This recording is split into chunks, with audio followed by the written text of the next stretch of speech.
Hello friends, I am back for kind of a surprise two-show day here. We got an announcement this afternoon from Bridgerton regarding Regé-Jean Page's lack of involvement in season 2 as Simon. So I wanted to get on and chat about that real quick because it's got the internet all abuzz. Yes, that was a bee pun. No, I'm not sorry. I saw this break on Twitter almost immediately from the Bridgerton account because I took the day off. So I had time to just like be casually scrolling through Twitter while eating brunch. It was great. Anyway, I saw it and I was like, huh? And then at first I was like, is this a April Fool's joke that didn't get scheduled correctly? So I waited a couple beats and then saw it confirmed a couple of other places and saw the Variety article that I referenced most heavily, and I'll link that below, as well as finally did see it on his Twitter account as well. So it seems like that is the thing, and people are understandably upset. It sucks. There's no way around that. I immediately was in my romance book club group chat. That's a new thing, and we were kind of chatting it out. But I did want to get on and talk it through a little bit. One, because I think we're all going to have a lot of feelings about it initially, but also because I don't think it's the cause for panic that a lot of people think it is, from both the storytelling artistic side and from just like the business actor side of it.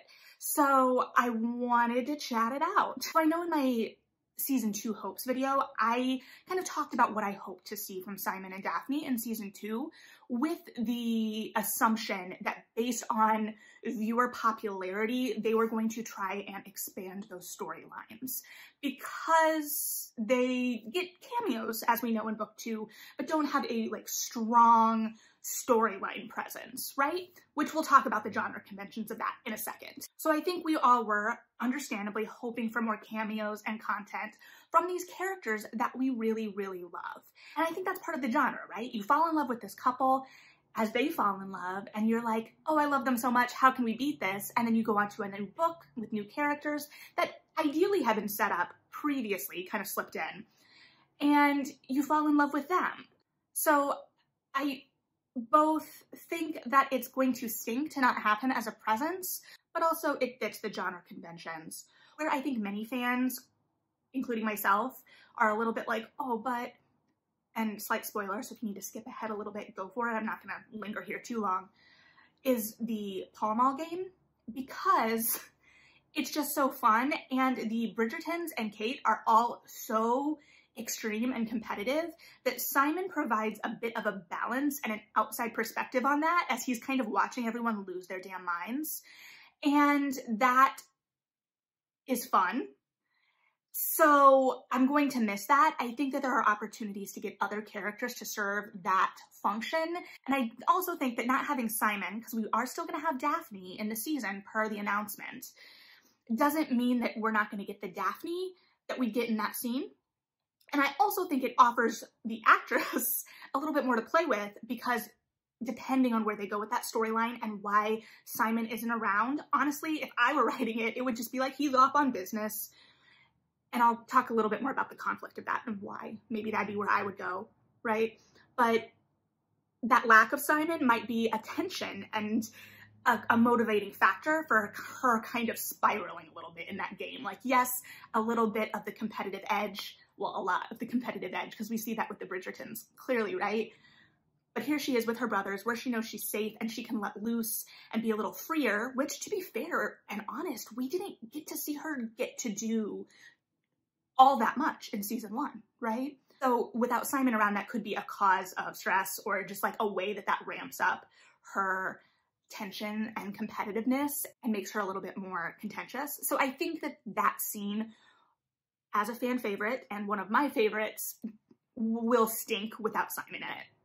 Unquestionably, I will miss his presence, but I don't think that means that we have to lose the emotional center of that scene by any means, if that makes sense. Also, I've seen a couple of people post on Twitter like, well, why is Daphne still around then? Like, what is Daphne doing here without Simon? And I'm like, well, it is her family. Like, the whole series centers around her family, and she would have cause to visit her family. And if we're gonna like shift Simon off, again, I would do it like going on and taking care of some random estate or something, then she might go visit her family. Like that in and of itself makes sense.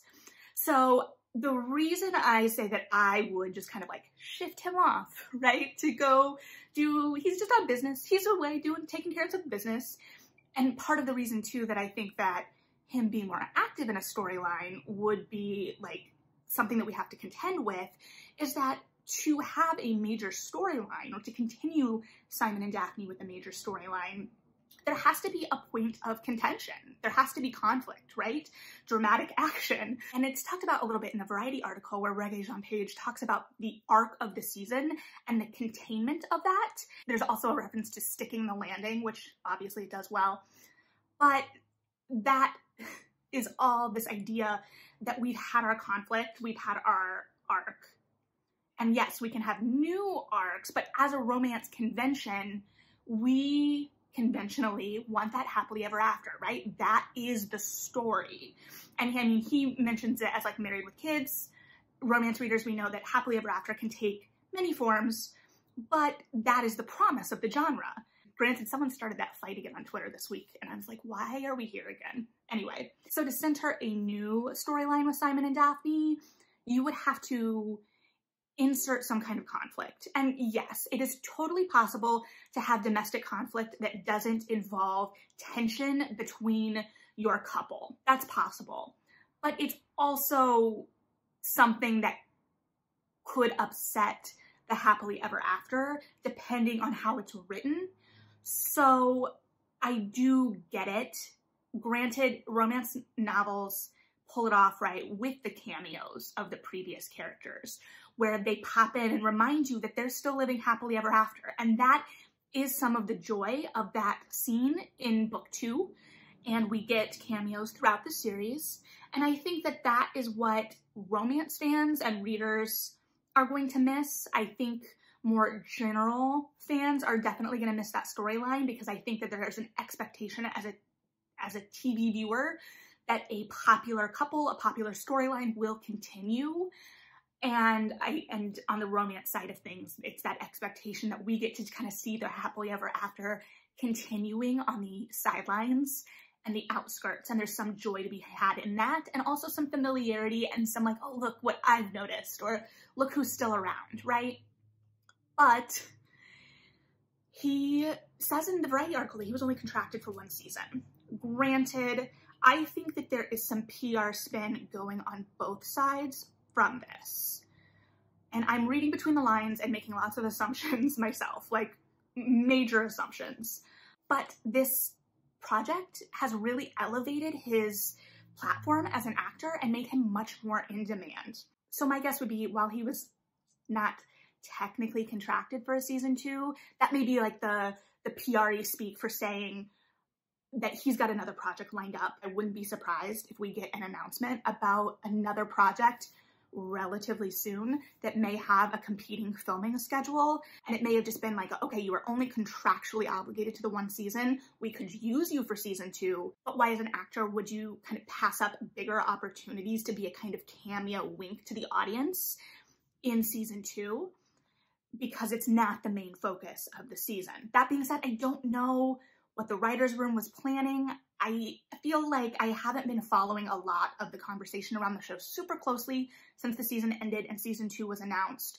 I thought I saw some like peppering teasers that there may have been bigger storylines planned for Daphne and Simon, or it may have been talking around what they're going to be dealing with this configuration, right? Because you can still kind of deal with themes with an actor off screen. So I don't think that it inherently is going to impede the story of season 2. It just stinks for fans that were hoping to see Simon more, because let's be real, like that would be a delight. I would not be mad, but I'm also still very much looking forward to Anthony and Kate. So yeah, and I'm not gonna lie, I really like the idea of how much exposure as an actor he has been getting post this project that is a romantic project. It's a romance, and it has elevated his profile so significantly. And I enjoy that because so often romance is not taken as seriously, period. Like, that's a full sentence. So again, I don't love this. It stinks. My heart sunk a little bit, but I don't know that it is the deal breaker that I am seeing a lot of people expressing it as, especially because Simon and Daphne were never going to be the center of season 2 as I understood it, in the sense that they are still following the books. You know, the press release for season 2 talked about focusing on Anthony. So I don't know. I don't know exactly what to do with this. So if you have thoughts on this, I would love to hear them, but I kind of just wanted to talk it out quickly. I'm sure we will continue to hear more about this, and this will continue to develop because this is a very new announcement. Who knows, by the time I get this up, there may be developments, but we'll see. So let me know what you think, and I will talk to you soon. Have a good one, and yeah, bye.